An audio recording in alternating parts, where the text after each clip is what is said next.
I couldn't believe what I was seeing. The legendary Cthulhu demon was real, bound by hundreds of massive chains, completely mobilizing this ancient trap.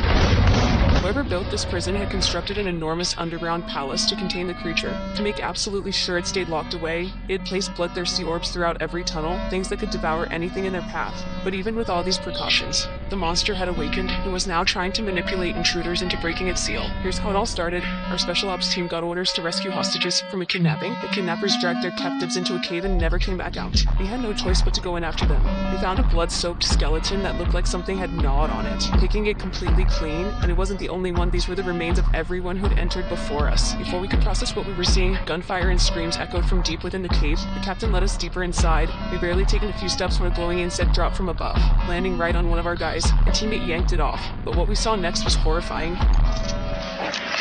He panicked and threw the thing aside, but it immediately lunged at another soldier. At the last second, the captain crushed it under his boot, but the real nightmare was just beginning. The spider-like creatures deeper in the cave sensed their companion's death and came swarming along the walls in a frenzy. We opened fire immediately, but there were just too many of them. Bullets barely slowed them down. In seconds, one of our men was completely covered in the creatures. The captain tried to save him, but only managed to pull out half a corpse. All we could do was fight our way deeper into the cave while retreating. These things came at us like they were starving. Before long, a second team member was surrounded.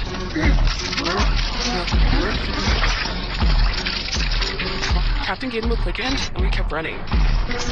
One guy couldn't keep up. By the time we tried to circle back for him, he emerged from the shadows covered in blood, his body torn to shreds. A moment later, his injuries got the better of him and he fell into a bottomless chasm.